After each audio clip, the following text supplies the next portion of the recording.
Hello there, I'm Barbara Marx Hubbard. I'm the storyteller of our evolutionary journey. I'm the storyteller of the greatest story that ever could have been told, and we're all starring in it. And I'd like to give you a few deep thoughts about what's happening on our planet. We hear a lot about the crises. We hear a lot about the problems, and they're very serious and they're very real. But here's the thing you learn if you study billions of years of evolution, as I have. You discover that crisis precedes transformation. You discover that problems are evolutionary drivers. And when you notice that there's a problem, if it's inside you, you have a personal problem, you always ask, what in me still wants to be given? What more is wanting to come through me? And I had that same experience when I was a housewife in Lakeville, Connecticut. I just had my 5th child. And I loved my children, I loved my husband, I loved everything. I even cooked well. And I got depressed. So the question I had is, what is causing this depression? I remembered in our country that life, liberty, and the pursuit of happiness. So I asked my friends, are you happy? Did I know anybody who felt they were really happy? And the answer was, no, not really. I'm okay, I'm comfortable, I'm caring for people, I have a lovely life, but happy, no. So I discovered a path here. I decided that there must be something more, that this depression is pushing me to go further. And so I began to do a lot of reading.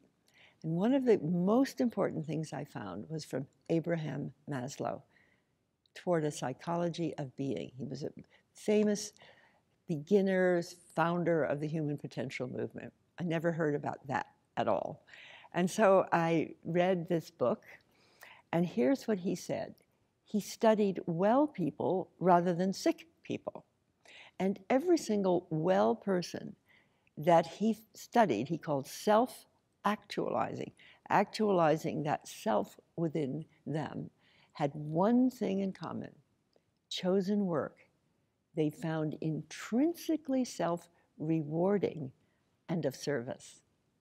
Chosen work that when you do it, you feel rewarded, you feel paid up, that the work itself is giving you joy, and you're serving others. So you see how you get to be self-actualizing if you can find that kind of expression, that when you do it, you become alive. So in my journey, I realized I didn't have vocation. I had family, I had love, I had wonderful, great things. I was totally grateful, but I didn't know what I was born to do. And I will just tell you very briefly, over a period of time, I discovered through many different authors and searches that I'm an evolutionary communicator, that my purpose in life is to understand what's going on Earth, what is the meaning of our new powers, what is the meaning of our great failures, and where are we going? And you know, actually, nobody really knows. And the reason nobody knows is because it's new. And I started this question when the United States dropped the atomic bombs on Japan. And at that time, I thought everything was good. I thought power was good. I thought victory was good. I thought the United States was great. I was about 15 years old.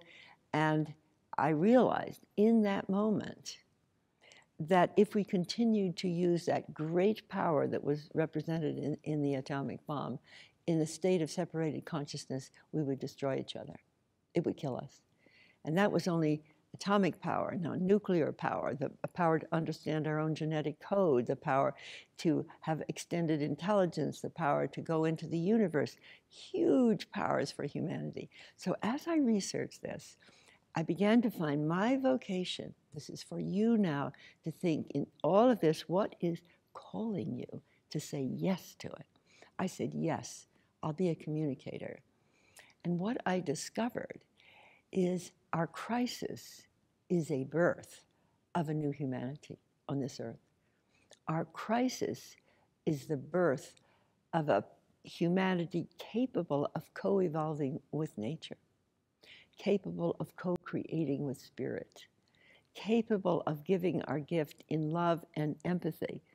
And when I began to realize that, I looked around as best I could on earth to see how many of us are there who are really attracted to love more, create more, give more.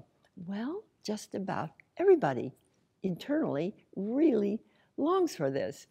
So I began to develop an entire effort to say, folks, if our crisis is a birth, let's join together to feel what's being born, what's innovative and creative in us, and what's the pattern of this whole. And I began to see there's no doubt that we can build new worlds on this earth. We can heal. We can take care of hunger, poverty, and disease.